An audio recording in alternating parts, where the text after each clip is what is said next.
So, you notice that I'm inside. Oh, welcome to the Common Constitutionalist Weekly Podcast, and I am the Common Constitutionalist, as usual.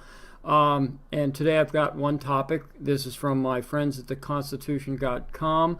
You might notice that I'm indoors again. Kind of ran out of sunlight, unfortunately. Got busy today, and that's the way it works sometimes. So, today, by the way, shout out and prayers to everybody in South Texas. I know I have a buddy down in Houston who went through the flood, went through the high water, and Houston is flat as a board. If you know Houston at all, it's completely flat. So there's nowhere for the water to go. They got a lot of rain, but he lives in the Houston area, works in Houston, and he is safe. So if you're watching, John Boy, thank heavens you're safe. Thank you for the reminder on Facebook that you were safe. Good on you. So anyway, Common Constitutionalist, that'd be me. The Constitution.com, my friends over there, whom I occasionally write for, they did a piece, if it was yesterday, or maybe it was yesterday, day before, about it wasn't really a protest. It's a conservative gathering that the left likes to say that it's alt-right nonsense. And it was a protest and a counter-protest. And they discussed that, and that's what I will discuss from the article today on the Common Constitutionalist. You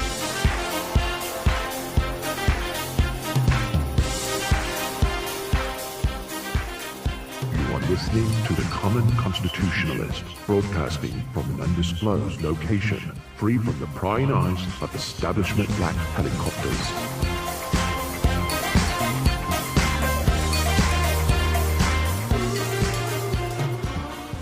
Okay, we're going to get right into this. So this is from Constitution.com, and the title of the article is Californians Plan Poo-Laden Counter-Protest to Patriot Prayer Rally. So it's a conservative rally. No doubt that there's going to be some whack jobs from the supposed right. That's what fascists are. I don't even want to get into that for the 1000th freaking time, the fact that fascists aren't of the right. But at any rate, so this was a counter-protest to a Patriot Prayer rally. And the group is, the name of the conservative group, for want of a better term, is called Patriot Prayer. So they begin. These last few months have proven that 2017 is the summer of modern protest, with Americans taking to the streets to take up arms against just about anything. And boy, he's right on that one. The author, that is. A great deal of this fervor has been generated by the likes of Antifa. Let's just rename Antifa pro-com, which is pro-communist, okay? It's kind of like being pro-choice. Well, you're really not pro-choice, you're pro-abortion. So it's the same with Antifa. You might be anti-fascists, but you are pro-communist. So it's pro-com. So it's a pro-com group, a radical leftist organization whose objectives remain murky. Well, maybe to this author, and I don't want to cast aspersions on any other author, but it ain't murky to me, and it ain't murky to a lot of you people out there. We know exactly what Antifa is. And the interesting, as an aside, right here we go, right off of the bat, as an aside, the Antifa group, they are pro-communist, but they are also anarchists. And when you think about the definition of anarchy and then the definition of communist, they're two sides of the same coin, or completely opposite sides, or whatever, however you want to describe it. Communism would not do well with anarchy. They would tamp it down. A communist regime would no more let Antifa survive than they would let pro-capitalist people survive in that environment. So it really is interesting that these supposed masked anarchists come out and they throw stuff and they do whatever they do. They protest and they beat up counter-protesters and they do all sorts of nonsense in a pro-communist regime they would never allow that. Remember, or they would never allow anarchy, and they would never allow freedom. Remember Tiananmen Square with the tank incident. Remember that? That's how the communists put down protesters. We'll just leave it at that. So, back to it. Okay, so where were they? A great deal of this fervor has been generated by the likes of Procom, Antifa, a radical leftist organizations whose objectives are not murky, remain murky. They are seemingly anti-Trump, certainly, and anti-fascist. Well, they're as anti-fascist as pro-communist can be. And without getting into it again, fascists and communists have a lot more in common with one another than they certainly do with us, okay? Fascists have nothing in common with us, conservatives, freedom-loving Americans, and pro-communists or the communist regimes have nothing in common with freedom-loving Americans. So, yeah, but we'll leave it at that because that's not what this is really all about. They seemingly are anti-Trump. Boy, howdy. They're not seemingly. They are everything anti-Trump. But they seem to be anti-everything, frankly. I've seen interviews where people actually ask them what they want, and they have no idea. They just know what they don't want, which is pretty much everything that society has to offer right now. Anyway, so they seemingly anti-Trump and anti-fascist, although their incessant need to promote only their own political views through violence has led many to believe that they themselves are likely employing the tenets of fascism to achieve their goals. Okay. One thing is for certain, however, they love taking selfies and being in the headlines. That's true. Although most of them do not like to be outed, so to speak. That's why they wear masks and hoods and everything else. Like Twitter and like Facebook and like lots of different commenting sites where you can go on and comment. For the most part, particularly with Twitter and whatnot, you can remain relatively anonymous. All right, people don't know you have to know your life story. Unless, of course, you're like Kardashians or something like that, and you put it out there because you want everybody to know your life story. Back to it. In the shadow of these violently vitriolic leftists lie a number of more passive protesters, and that's true. Hangers-on, joiners-in, they just want to be part of something because their lives are so vacuous. Weekend warriors, if you will, who are looking forward to getting a piece of the anti-something fame without really getting their hands dirty or risking any jail time or injury. And that's absolutely true. People want to be involved in these issues because it makes them feel better. It makes them look to others as if they care when they don't actually have to do anything. And nowhere is this half-measure culture more prevalent than it is in California. That's certainly true, too. In fact, a number of counter-protesters in San Francisco and Berkeley are planning to exploit their pets to do the dirty work for them this weekend with the Patriot Prayer group, when the Patriot Prayer group comes to town. And now they go on to quote The Guardian, the leftist rag The Guardian. And The Guardian writes, when a group of far-right activists... Now, if you don't understand who The Guardian is, The Guardian is the British left's version of like the Huffington Post or the Nation or Salon or something like that. They're even further left than the Washington Post and the New York Times, if that's possible, and it is if you read the Huffington Post or places like that. This is The Guardian. This is the British HuffPo or British Nation or British Salon.com, something like that. So anyway, The Guardian writes, when a group of far-right activists comes to San Francisco to hold a rally this Saturday. That was actually yesterday, and I'll explain why this is still, prevalent or relevant, whatever. They will be met with peace activists offering them flowers to wear in their hair. Oh, well, isn't that wonderful? Is this the late 60s San Francisco? Might as well. I was actually talking to my children just the other day about fashion and whatnot, And we all basically came to the agreement, and they're old enough to discuss, adult issues and whatnot, and they get it now. There are no new ideas in the world. They're just rehashing old ideas, bringing them back, and they call them retro now. So it's cool to be retro. As a matter of fact, now forget it.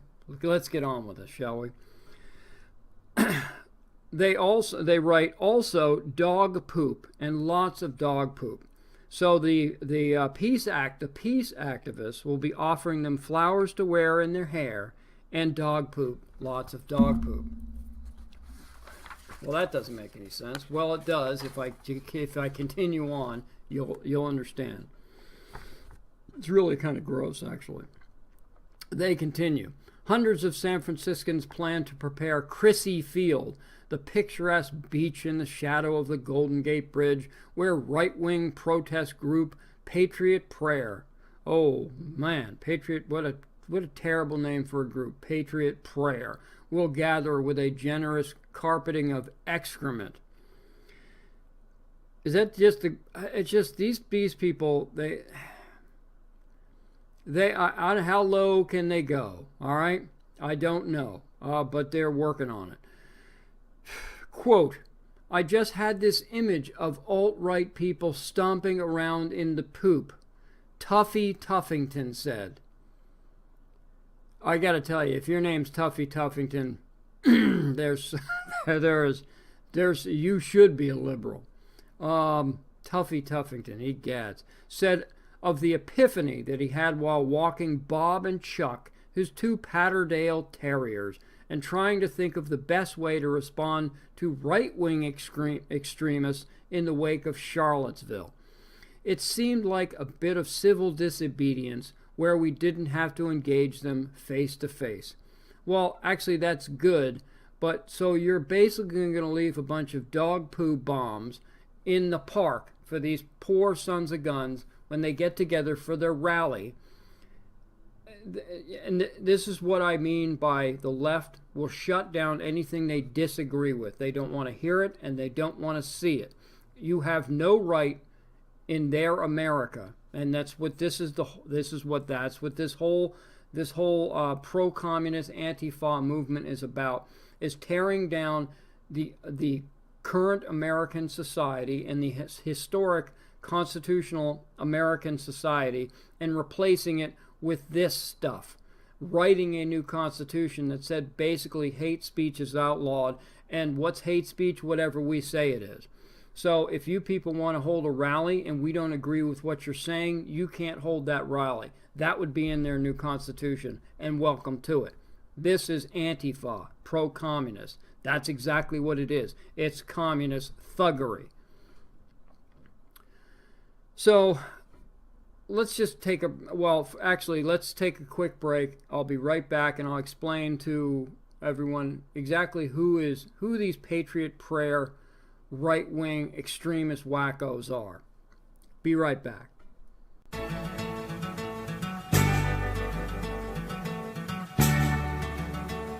You're listening to The Common Constitutionalist. Let the truth be known.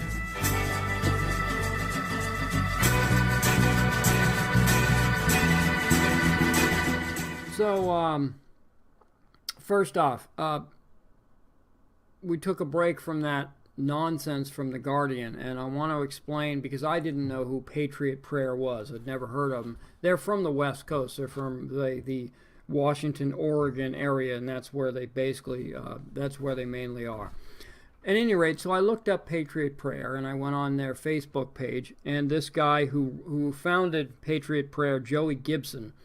Now, obviously, the first thing you have to know about the left, the pro-communist movement, is they consider the alt-right movement, whatever, everyone is a Nazi, a fascist, and a white supremacist. Okay, those are the three things you have to be in order to be one of these extremist right-wing groups. Okay, Nazi, fascist, pretty much the same thing, whatever. And then you also have to be a white supremacist. Well, the interesting thing is that Joey Gibson, the founder of Patriot Prayer, can't be a white supremacist because he ain't even white. I'm not sure what he is. He may be a mixture of Latino and black. He may just be a light-skinned black. All I know is that, he said that I can't be a white supremacist because I'm not white.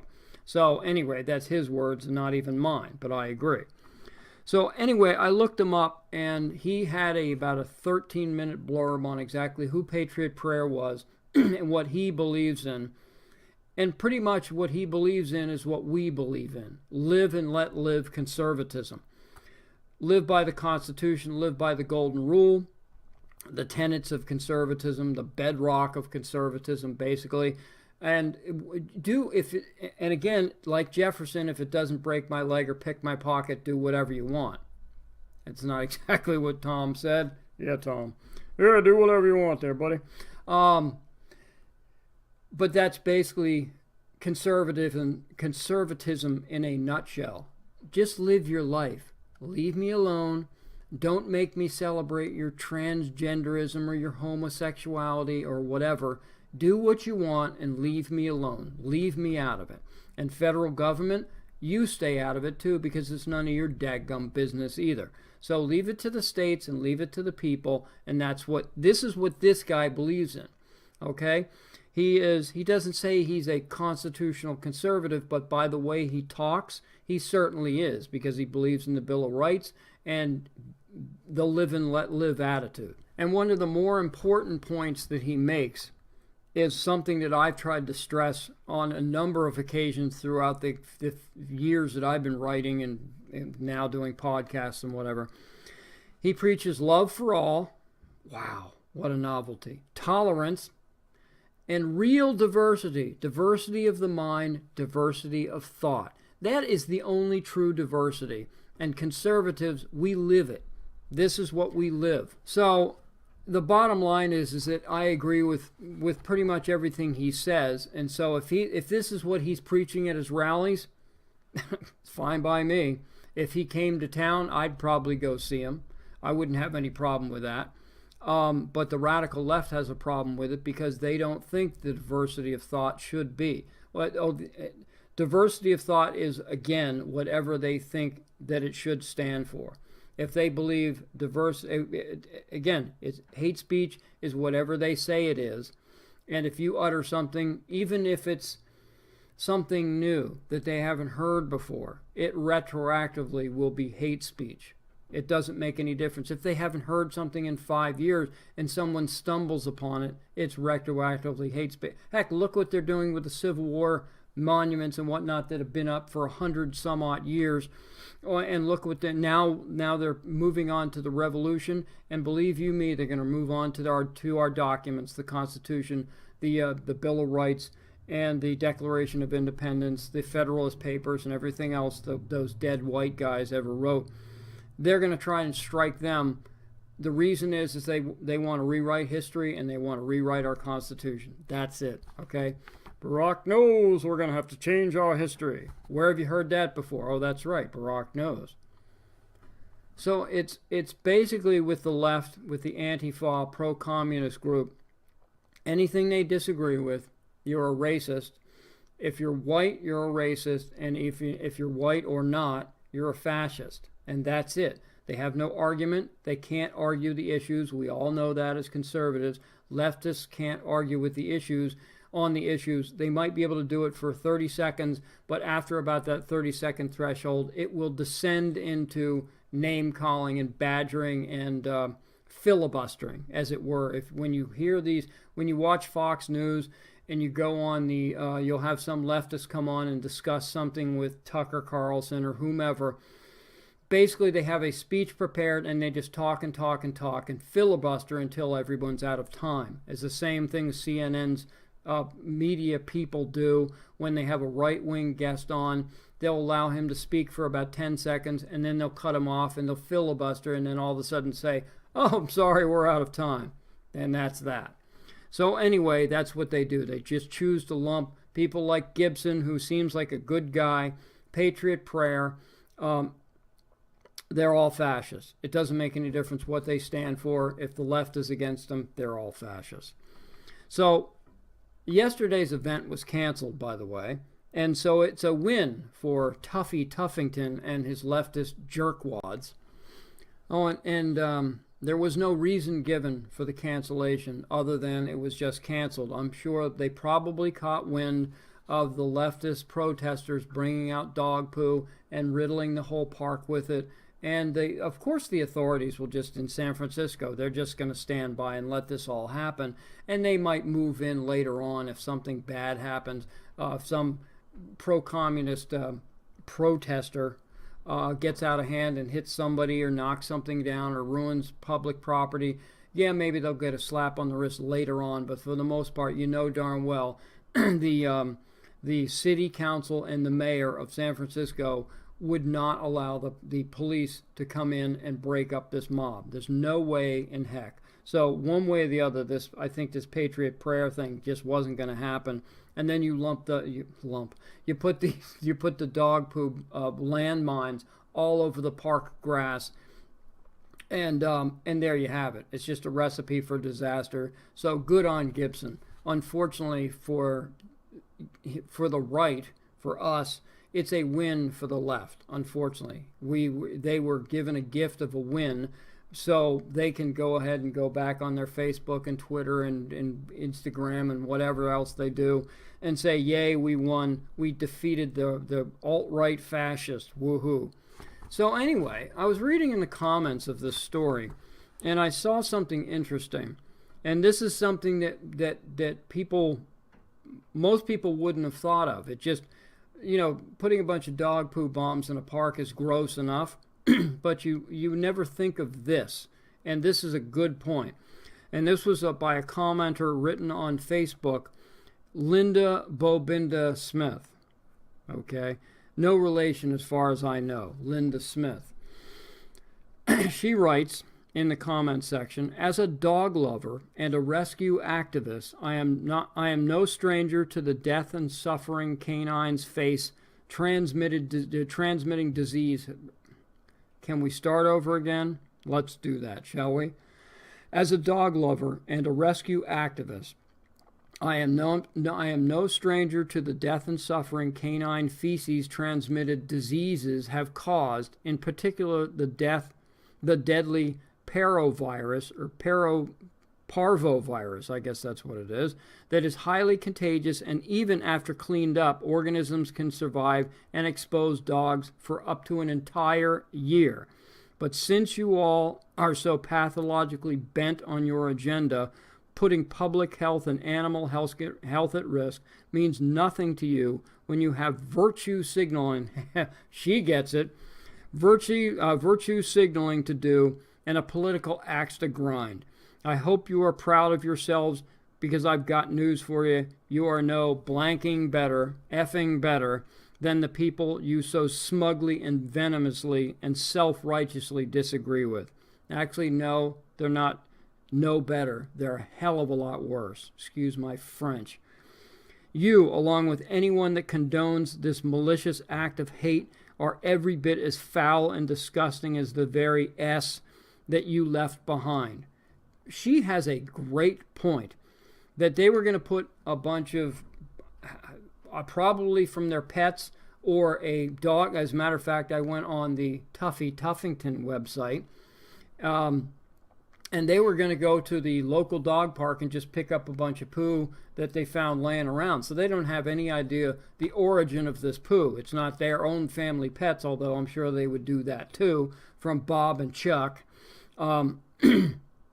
But they're just going to pick up random poo, bag it up, bring it to the park, and throw it on the grass. They don't care if it's full of worms. They don't care if it's full of parvovirus. They don't care of what kind of disease these dog craps are carrying. It doesn't make any difference to them, just like it doesn't make any difference to anyone on the left. Who gets hurt, who gets wounded, who gets whatever. It doesn't make any difference how much property is destroyed. If it can advance their agenda, that is all that counts. You got to break a few eggs to make an omelet, right? Antifa, right? Tuffy Tuffington? Tuffy Tuffington. Bring it on, Tuffy, you little wingnut. At any rate, so that's all I've got for today. I think that's probably enough anyway. Time's a wasting. I've got people to see, things to do, and places to go, as usual for me anyway.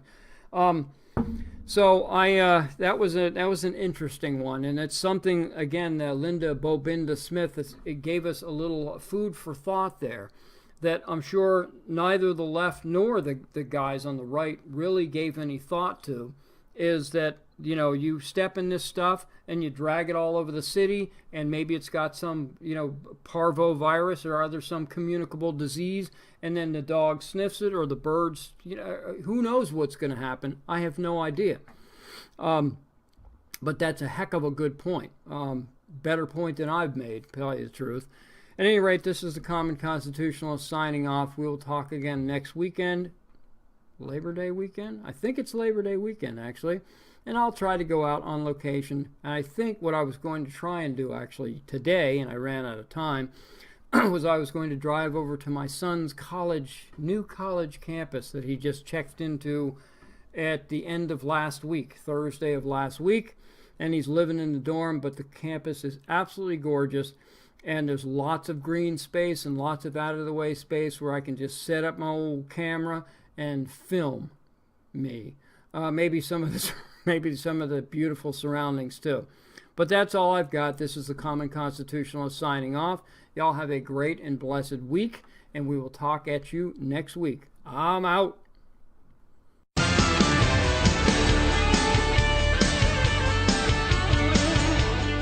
Thank you for listening to the Common Constitutionalist Weekly Podcast.